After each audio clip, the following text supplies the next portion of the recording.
안녕하세요. 저는 사연을 들으며 일상의 즐거움을 찾는 50대 여성이에요. 영상 쪽 일을 하고 있어서 영상으로 사연을 담는 일은 해봤지만 이렇게 음성으로 사연을 보내는 건 이번이 처음이라 저도 괜스레 설레고 떨리네요. 저는 제 아버지가 겪은 일이 어쩔 수 없던 일이었다고 생각하고 마음속 깊이 묻어두며 살아왔는데요. 사실 그렇게 묻어둘 일이 아니라고 생각이 들더라고요. 저희 아버지 참 멋있고 다정한 분이었는데 여러분들께도 소개하고 싶어요.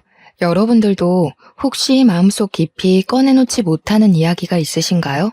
저는 요즘 주변 사람들에게도 이렇게 사연을 통해서도 이야기를 하며 슬픔을 나누고 기쁨을 배가 되게 하는 삶을 살아가려 노력하는 중이에요. 여러분들도 혹여 마음으로만 울고 있는 이야기가 있다면 속 시원하게 꺼내놓고 훌훌 털어버릴 수 있으시면 좋겠어요.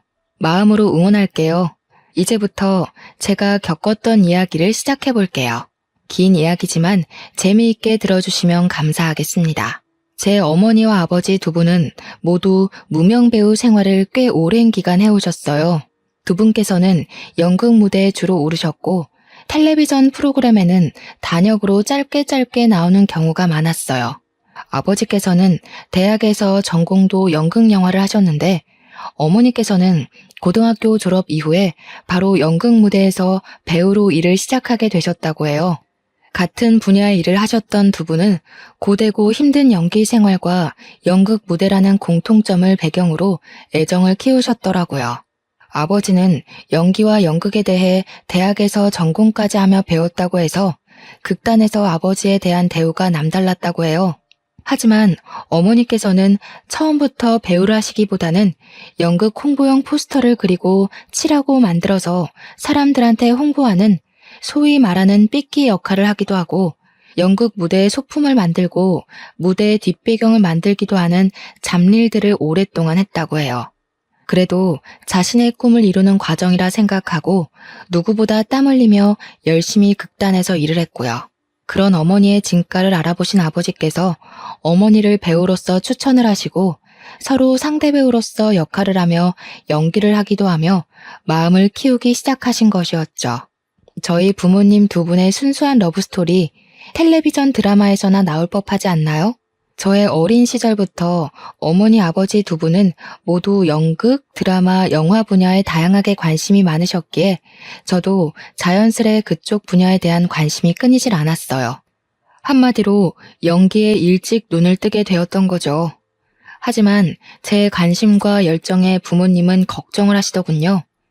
이 분야가 쉬운 분야가 아니라는 것을 몸소 겪으셨던 분들이셨고 사실 저도 부모님을 통해 보고 들어온 얘기들이 많아서 쉽지 않은 길이라는 것을 알고 있었어요. 그리고 저희 집 형편을 생각해봐도 그러했죠. 연예계는 한두 명의 소수나 스타만이 반짝 뜨고 그 외에 대다수 사람들은 먹고 살기도 참 팍팍하게 힘들다는 것을 직접 옆에서 보며 자라왔기 때문이에요. 은하야, 그래도 연기가 하고 싶어? 진짜 힘들걸? 배고프고 힘든 순간이 예쁘고 신나는 순간들보다 훨씬 많을 거야. 응, 엄마, 그래도 나 연기할 거야. 엄마 아빠 보면 힘들어도 연기하면서 행복하잖아요. 그니까 포기 안 하고 연기하고 있는 거고. 어이구, 그래. 우리 은하 큰딸 대견하네. 힘든 길이라는 것을 알면서도 씩씩하게 하려는 마음이 아주 이뻐. 어머니 아버지의 젊은 시절 동료라고 할 수 있는 친구분들 중에서 중년의 나이가 되실 때까지 연극이나 연기 쪽으로 일을 하시는 경우는 정말 드물었어요. 아니, 거의 없다고 말하는 게 맞는 정도였죠. 부부인데 두 분 모두 연기 생활을 하고 계시는 경우는 저희 부모님이 유일한 정도였죠. 어려운 환경일지라도 연기를 계속 꾸준히 하실 수 있으셨던 원동력은 연기를 본업으로 생각하고 열정을 다하면서도 겸업을 하셨기 때문이에요. 아버지께서는 개인 택시를 운전하셨어요. 회사에 얽매여 있지 않아서 자유로이 일할 수 있는 게 참 좋다며 즐겁게 일을 하셨죠. 연기를 하면서 이렇게 일도 할 수 있다는 게 난 참 좋다. 은하랑 지아랑 두 딸이랑 밥도 자주 먹고 놀기도 자주 놀고 그러면서도 일할 수 있는 게 얼마나 좋아. 어머니께서는 시장이나 마트를 돌아다니며 부족한 일손을 돕는 부업 일을 하셨어요. 워낙 고우신 외모와 성실하신 성품 덕에 일을 하는 곳 어디에서도 항상 인기가 좋으셨죠. 그렇게 제 부모님은 누구보다 열심히 살아가시면서 연기를 놓지 않고 지내셨어요. 저는 혈기왕성함으로 무장한 젊은 배우가 아닐지라도 열정이 넘치고 꿈을 포기하지 않는 부모님이 존경스러웠어요. 여느 때와 같이 아버지는 드라마의 조연으로 출연하는 일을 마치시고 새벽까지 개인 택시 일을 하고 계셨어요. 새벽에 트럭이 차선을 넘어와 아버지의 차를 들이받았고 아버지는 차와 부딪히고 가드레일에 치이셨어요. 양심이 있다면 사고 수습은 해야 하는 게 맞지 않겠어요? 저희 아버지 차량은 가드레일에 부딪혀서 차량의 형태도 못 알아보게 되었는데 사고를 낸 사람은 신고도 하지 않고 사고 차량을 몰고 바로 도주를 해버렸고요. 한마디로 뺑소니였던 거죠. 바로 신고라도 해줬더라면 지금의 아버지는 어떠실지 궁금하기도 하네요. 지나가던 차량들이 주춤거리다가 신고를 해줘서 구급대가 출동해서 아버지를 병원으로 이송할 수 있었고 경찰들이 사고 현장을 조사할 수 있었다고 해요. 범인을 찾기 위해 경찰들이 조사를 하고 저희 가족들은 사고 현장 근처에 현수막을 걸어두기도 했지만 역부족이었나 봐요. 하필이면 CCTV 사각지대에서 사고가 날 거라는 생각은 못했겠죠. 범인을 잡지 못한 분한 마음은 둘째치고 아버지께서 급작스러운 사고를 당하시고 병원 신세를 지게 되신 상황이 저희 가족에겐 더 큰 시련이었죠. 항상 가족의 기둥과 같은 분이셨는데 한순간에 이런 일이 일어날 줄 몰랐어요. 저와 동생 그리고 어머니께서 번갈아 가며 아버지 병간호를 했습니다. 몸을 움직이기도 어려운 수준이었기 때문에 갓난 아기를 돌보듯 모든 것을 저희 손을 통해 해야 했어요. 식사를 도와드리고 용변 보시는 것까지도 저희의 도움이 필요했죠. 저희도 어찌할 수 없는 저녁 시간에는 성인용 기저귀를 사용하셨는데 아버지께서는 어떤 것보다 그 점을 불편해하시고 싫어하셨어요. 어쩌면 부끄럽고 자식들 앞에서 못 볼 꼴을 보인다고 생각하셨던 것 같아요. 누구에게도 그렇게 의지하신 적이 없는 분이 본인 힘으로 할 수 있는 게 없고 화장실도 혼자 가지 못하다 보니 자존심이 많이 상해하셨죠. 아버지는 병원 생활을 무척이나 괴로워하셨어요. 이렇게 살 바에는 죽는 게 낫지, 죽는 게 나아. 아버지께서는 언젠가는 연기자로서 나중에는 노년 배우로서 당당하게 인정을 받을 거라 누누이 말씀하셨어요. 사고를 당하시게 되고 그 꿈을 이루지 못할 수도 있겠다는 좌절감이 크셨던 것 같아요. 어머니께서도 겸업을 하시며 연기 생활을 이어왔지만 도저히 불가능하다는 생각을 하시고는 풀타임으로 시장과 마트를 오가시며 아버지의 병원비를 벌기 위해 2배, 3배로 일을 더 하실 수밖에 없었어요. 그래도 내가 일 좀 더 할 수 있냐고 부탁했을 때 내치지 않고 일감들을 넉넉하게 주시는 게 나는 얼마나 다행인지 싶어. 저희 가족은 아버지가 나아지실 거라는 희망을 품고 살아갔죠. 고등학생이었던 저와 동생도 아르바이트를 하며 생활비와 병원비에 보탬을 드리려고 노력을 했고요. 하지만 차가운 현실은 저희의 희망과는 달랐어요. 새벽 5시를 넘겼던 시간으로 기억해요. 아버지가 계신 병원으로부터 전화가 왔어요. 요즘엔 보기 드문 집 전화로 전화가 걸려왔어요. 집안 전체를 울리는 새벽을 뒤흔드는 전화 벨소리였어요. 저에게는 아직도 새벽에 걸려오는 전화 벨소리는 악몽과 같아요. 김인철님 댁 되시죠? 전해드릴 소식이 있어서요. 병원에 빠르게 내원해 주셔야 할 것 같습니다. 무슨 일이죠? 김인철님께서 사망하셨습니다. 아버지께서는 그렇게도 싫어하시던 병원 생활을 하시다가 집에 한 번도 돌아오지 못하신 채 급성 폐혈증으로 돌아가시게 되었어요. 아무도 예상하지 못했던 일이었죠. 저와 제 동생은 다음날 학교에 가기 위해 집에서 잠을 자고 있었고 어머니께서는 새벽 시장에서 일을 하고 계셨어요. 저희 가족 그 누구도 아버지의 임종을 지키지 못했어요. 지금 돌이켜 생각해봐도 정말 눈물이 앞을 가려요. 그 기억은 제 평생 없어지지 않을 아픈 기억이에요. 저희 가족의 지친 몸과 마음은 오직 아버지의 회복만을 바라고 달려왔는데 이렇게 허망하게 돌아가실 줄 몰랐어요. 저와 동생은 정말 아이처럼 그렇게 엉엉 울었어요. 돌아가신 아버지께서 얼마나 억울하실지, 저희를 남기고 가시는 마음이 얼마나 무거우실지 상상만 해도 마음이 아렸어요. 어머니께서는 현실로 받아들이지 못하셨죠. 펑펑 울어대는 저희와는 다르게 어머니는 눈물 한 방울도 흘리지 않으셨어요. 그저 넋이 나간 표정으로 장례를 치렀어요. 장례를 치르고 난 후 저희 가족은 이전과는 다른 삶을 살아갈 수밖에 없었어요. 마음과 정신적인 지주였던 아버지의 부재가 생각보다 가족들에겐 큰 영향이 있었던 거죠.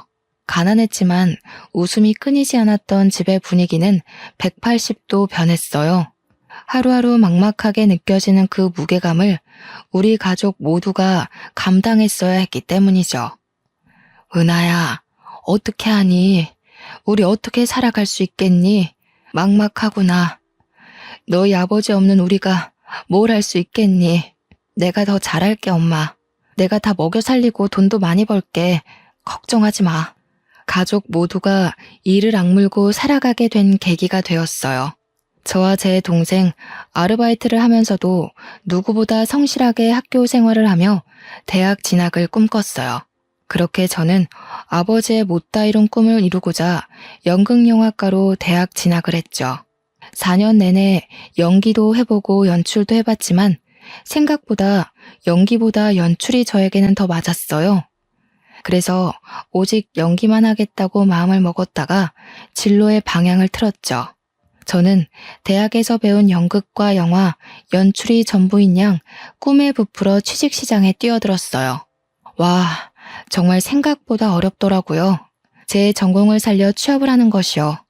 그렇게 고민 많은 20대 중반을 넘기고 취업 준비 기간이 너무 길어지면 안 될 것 같아서 그냥 저를 불러주는 적당한 기업에서 일을 시작하는 게 낫겠다 싶었어요.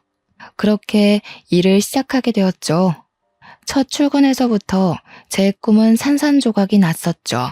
학교에서 배웠던 연출과는 생판 다른 노동이더라고요. 저는 영상회사에서 이렇게 다양한 일들을 하고 있는 줄 몰랐어요. 조연출 일부터 시작을 했는데 갖은 보조원 역할은 다 했어요. 무슨 커피 심부름은 매일같이 줄기차게 있는지 몸에 익다 보니 커피 심부름은 별것도 아닌 게 되더라고요. 그리고 엑셀 작업은 또 뭐 이렇게 많은지 컴퓨터로 처리해야 하는 일들이 이렇게 많을 수가 있나 싶었어요. 식사 영수증 관리에서부터 때로는 일손이 부족하다며 충무과에서 해야 하는 세금 관련 업무까지도 제가 하게 되었어요. 제가 원하던 일은 이런 게 아니었죠. 적어도 연출 전공을 살려서 아버지의 꿈을 뒤이어 이루겠다는 제 생각은 변함이 없었거든요. 아버지 어머니께서 연기를 하셨지만 저는 두 분의 진심 어린 연기를 어린 시절부터 봐왔기에 자신의 열정과 진심을 표현하는 연기자들, 사연들, 사람들을 영상으로 담고 싶어서 회사에 입사했는데 도대체 회사에서는 연출이나 연기와 관련된 업무는커녕 일부러 그러는 건지 다른 잡무들만 잔뜩 시키더군요.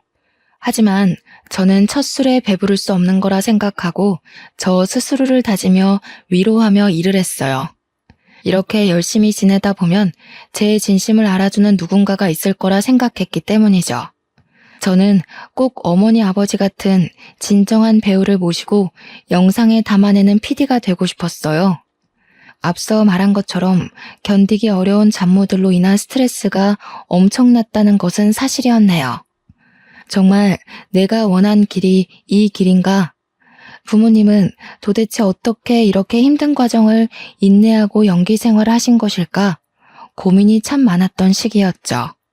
지금에서야 돌이켜 생각해보면 영상회사에서 영상이 아닌 다른 분야의 일들에 대해 다양하게 배울 수 있는 기회였다고 생각을 하지만 당시만 해도 이렇게 쉽게 생각하기 어려운 상황이었어요. 이 일을 시작하고 어언 5년 차가 되었던 시기였어요. 일을 다니던 5년간 매년 영수증 관리나 시켰던 상사가 웬일로 저에게 영상 소재에 대해 같이 회의해보자고 제안을 했어요. 평소 그려왔던 다큐멘터리에 대해 신나게 말씀드렸죠. 회사에서 제대로 설명드리기 위해서 회의 자료들도 정말 열심히 만들어가고 PPT 작업까지도 해서 프레젠테이션을 발표했죠.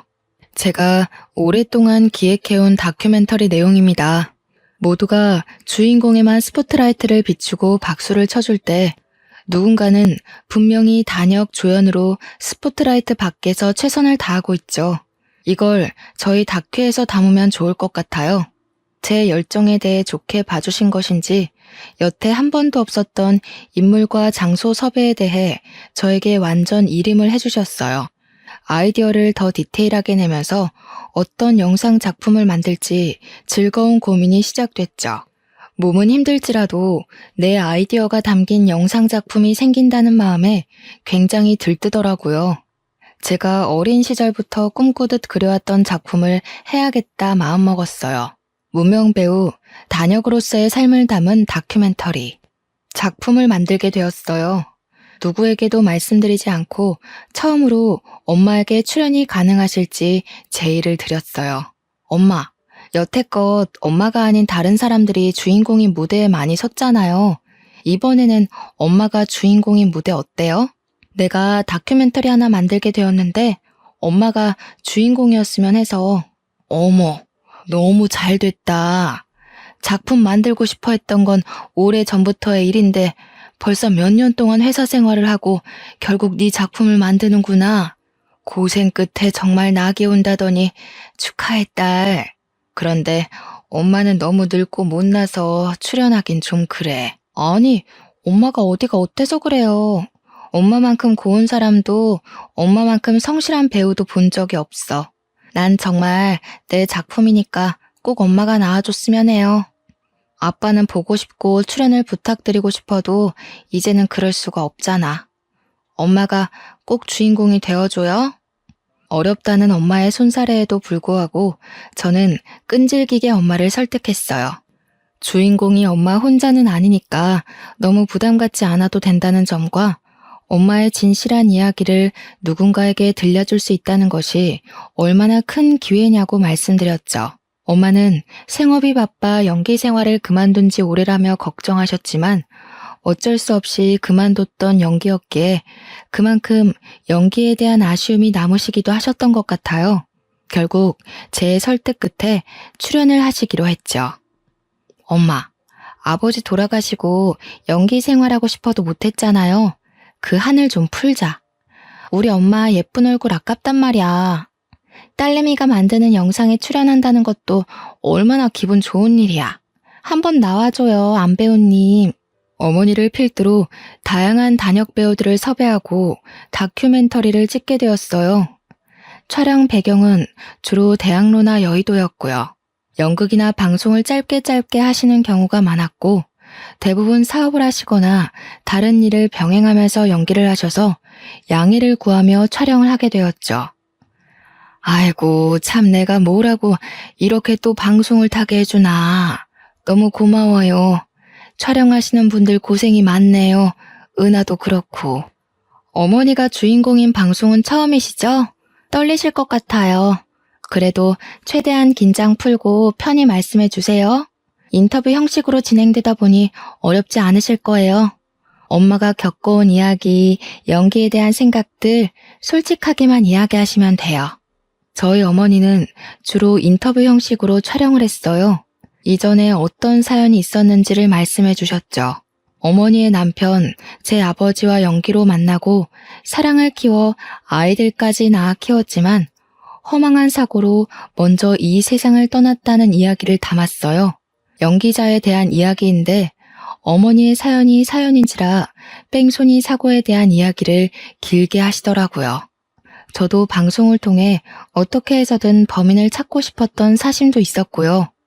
어떻게 CCTV도 제대로 없고 목격자 한 명도 없는 사고라는 것이 존재할 수 있는 것이고 그 사고의 당사자가 저희 아버지가 될 수 있는 것이었을까요?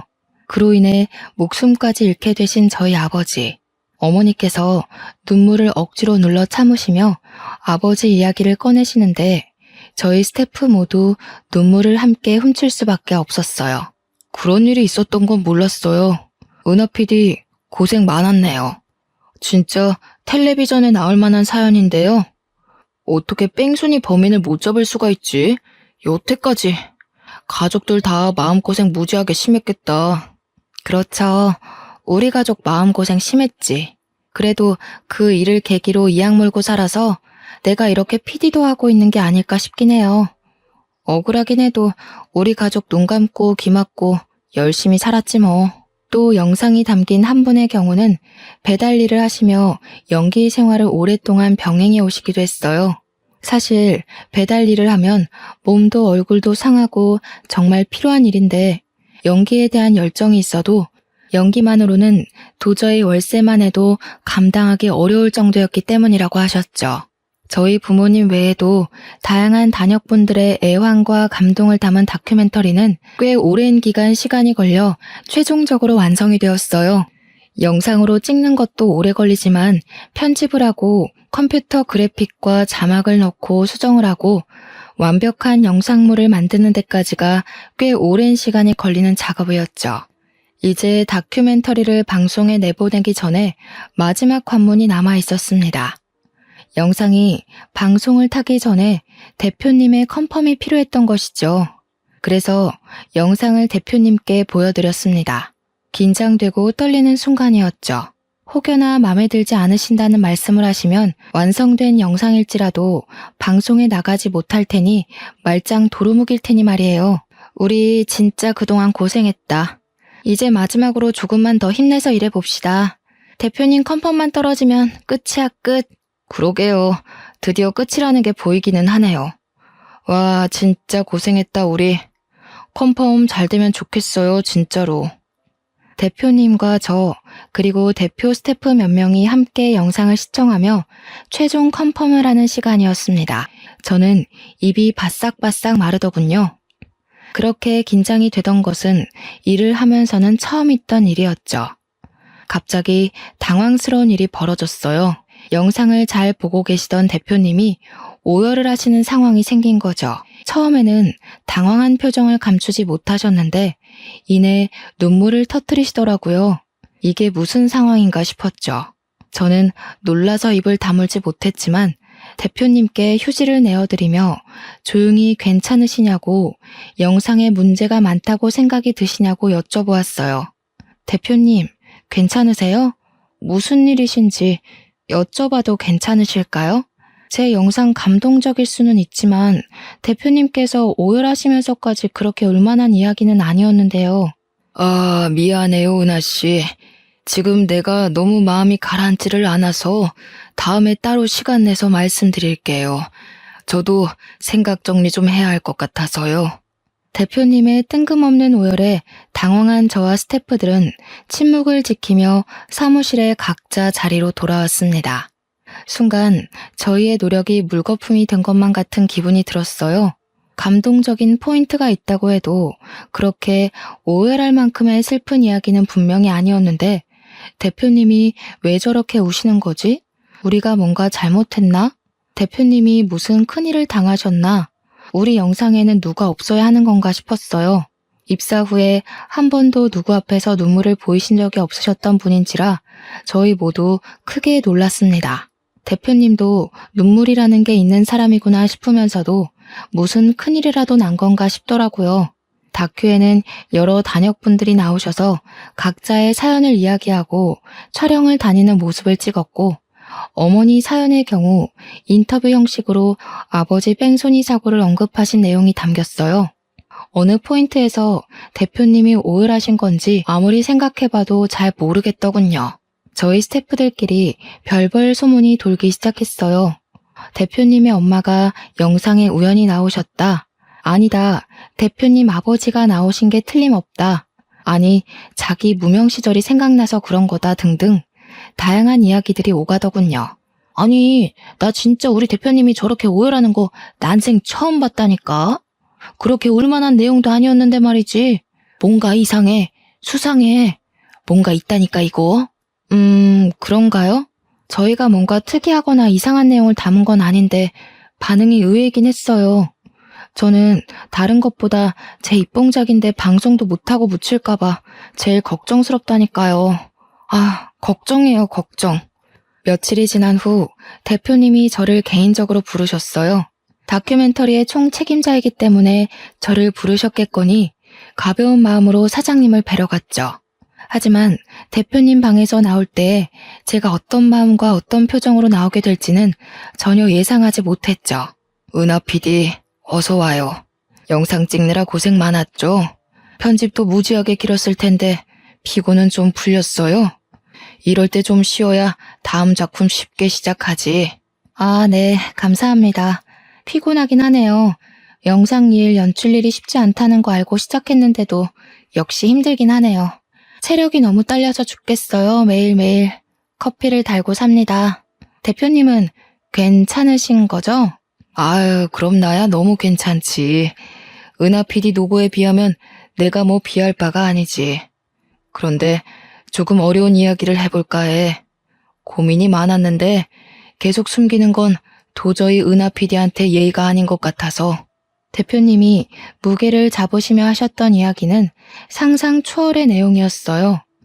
대표님은 어린 시절 아버지 밑에서 자라셨다고 해요.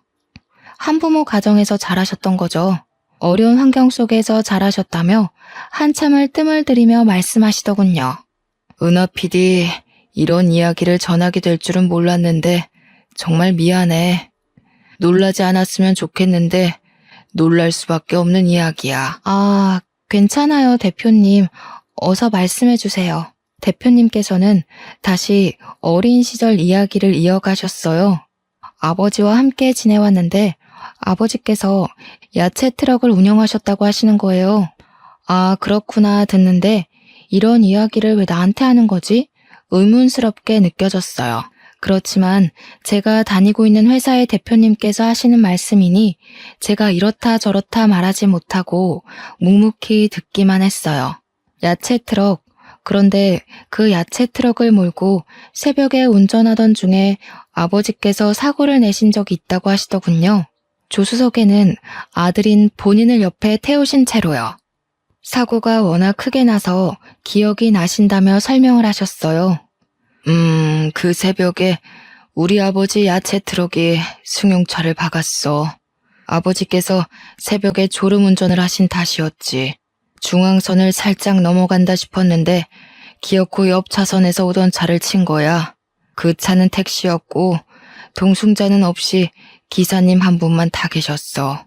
그리고 그 택시는 가드레일을 강하게 박았고 택시는 형태를 알아보기 힘들게 찌그러졌어. 네? 무슨 말씀이세요? 나는 조수석에서 선잠을 자고 있었고 부딪히는 소리와 충격에 놀라서 깨버렸지. 아버지께서는 운전대를 잡고 있는 손을 벌벌 떨고 고개를 들지 못하고 계셨어. 나는 아빠를 계속 불렀고 무서워서 울어버렸어. 그런데 아버지는 숙였던 고개를 들고 나를 한번 쳐다보시고 주위를 살피며 그대로 집으로 오셨어. 대표님은 계속 말씀을 이어가셨어요. 다큐멘터리에서 언급된 사고 현장은 아버지께서 자주 다니던 길이라 CCTV가 없었다는 것을 확실히 알고 계셨다고 해요. 하지만 아버지와 대표님이 보지 못한 목격자가 있을 수도 있을 거라는 생각은 있었고 언제든 아버지와 대표님께서 잡혀갈 수 있다는 죄책감이 있었다고 흐느끼셨어요. 하지만 아버지 없이는 살 수 없는 어린 대표님을 두고 감옥에 들어가실 수 없으셨는지 그렇게 뺑소니로 현장을 떠나셨던 거라고 하셨어요. 이런 이야기가 은하 씨 마음을 위로할 수 없다는 거 잘 알아. 그 사고 꽤 컸고 기사님도 많이 다치셨을 거라 생각하긴 했었어. 정말 미안해. 너무 미안해. 이 빚을 어떻게 갚아야 할지 모르겠어. 마음속으로만 지녀왔던 괴로움과 죄책감이었는데 이제 명확해졌어. 잊힐 수 있을 거라 생각했는데 아니었고. 제가 만든 다큐멘터리를 통해 보니 제 어머니의 남편분, 즉 제 아버지의 사고에 대한 인터뷰가 대표님의 두 눈으로 봤던 어린 시절의 사고 현장에 대한 기억과 일치한 것을 보고 오열을 하셨다고 했어요. 설마 설마 아니겠지 하며 외면해왔던 과오를 이렇게 마주하게 될 줄은 꿈에도 모르셨던 것이었죠. 저도 당황스럽기는 매한가지였습니다. 대표님은 아버지의 상황에 대해 아시는 것이 없으셨겠지만 제 아버지는 이미 이 세상을 떠난 지 오랜 세월이 흘렀기 때문이죠. 그 세월 동안 저희 가족이 받았던 상처와 눈물은 어떻게 보상이 될지 머리가 새하얘졌습니다. 그렇게 오랫동안 찾아 헤매왔던 뺑소니 사고의 목격자가 여기 이렇게 제 눈앞에 버젓이 있다니요. 그런데 그 목격자가 뺑소니범의 아들이었고 사고에 대해서는 몇십 년간 침묵으로 일관해왔다니요. 대표님이라고 하지만 참을 수 없는 화와 눈물이 뒤섞여 나왔습니다.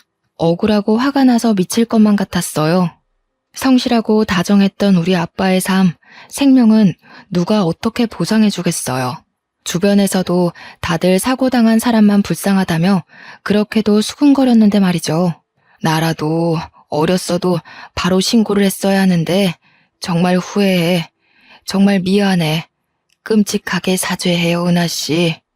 대표님은 너무 미안해서 어찌할 바를 모르겠다며 제 두 손을 꼭 잡고 눈물을 주룩주룩 흘리셨어요. 아버지께서는 현재 나이가 노쇠하셔서 요양병원에 치매 환자로 입원해 계신다고 했어요.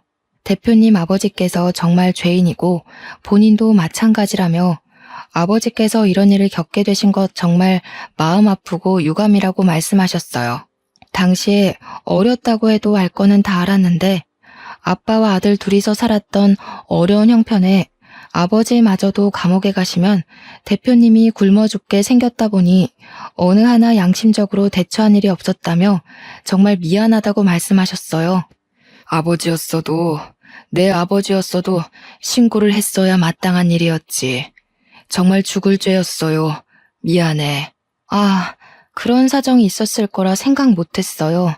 게다가 목격자가 이렇게 있을 거라는 것도 상상 못했어요. 정말 엄청 찾아다녔는데 현수막도 붙이고 포스터도 돌렸는데 없더라고요, 목격자가. 그래서 그냥 반쯤 포기하고 기억에 묻어두고 살았어요. 이렇게 마주하게 될 거라고는 정말 몰랐네요. 어안이 벙벙해서 눈물을 흘리지도 못하는 저를 두고 대표님은 이야기를 이어가셨어요. 아버지를 만나게 해주고 싶다고 하시더군요. 저는 어떻게 반응을 하는 게 좋을지 감이 안 잡혔어요. 좋다고 만나게 해달라고 해야 할지, 아니 괜찮다고 끝까지 죽을 때까지 제 기억 속에 묻어두겠다고 해야 할지요. 대표님은 모든 사실을 알게 되었고 그 사고 가족이 우리 회사 직원인 것도 마음이 너무 아프다며 이렇게라도 찾게 되어서 다행이라고 평생의 마음의 짐이었으니 꼭 아버지를 만나줬으면 좋겠다고 부탁을 하셨어요. 저는 마음이 불편했어요.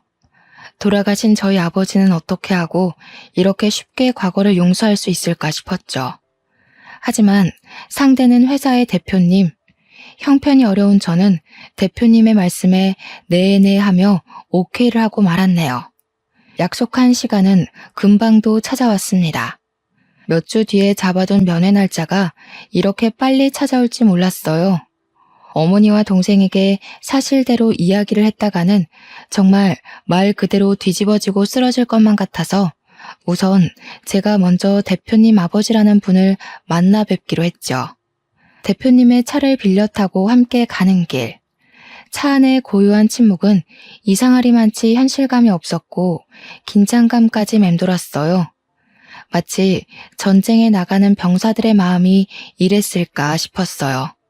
가긴 가야 하는데 마주하긴 마주해야 하는데 뭘 어쩌지 싶은 마음에 정말 피하고 싶더군요.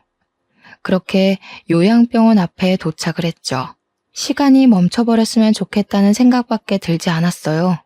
어린 시절부터 그려왔던 우리 아빠를 아프게 하고 죽게 만든 뺑소니범은 뿔 달리고 악마같이 생긴 나쁜 사람일 거라 생각했는데 그게 아닐 수도 있다는 가능성이 참 머릿속을 복잡하게 만들었어요.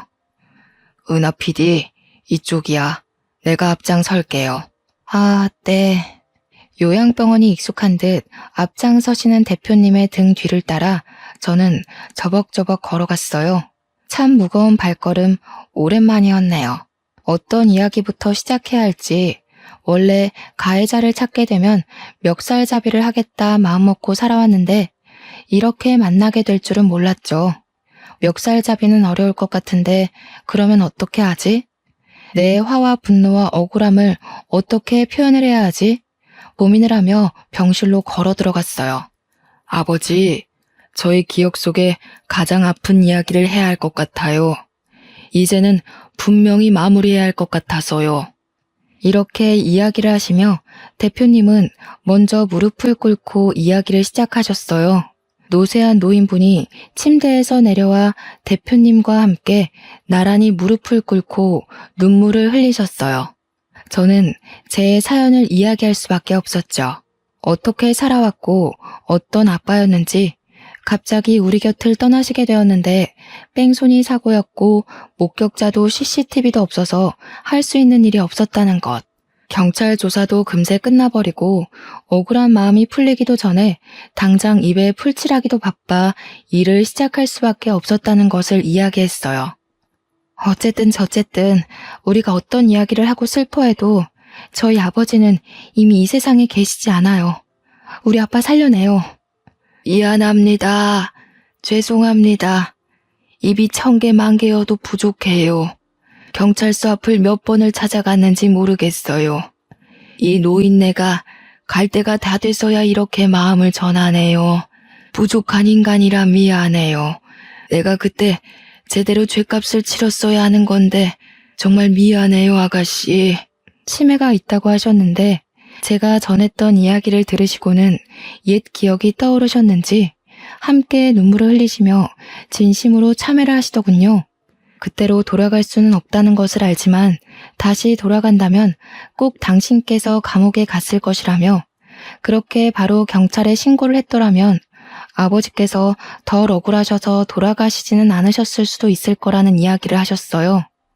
말씀이라도 그렇게 따뜻하게 해주시는 게 감사하더군요. 평생을 증오하던 아빠를 죽인 범죄자란 사실이 믿기지 않게 그 진심이 담긴 한두 마디의 말이 사람 마음을 이렇게 어루만질 수도 있구나 싶었죠. 정말 내가 저승에 가서라도 죗값은 달게 받을 거야. 내가 그대들 가족들에게 몹쓸 짓을 했지. 내 새끼만 귀한 줄 알고 살면 뭐하나. 짐승만도 못한 거지.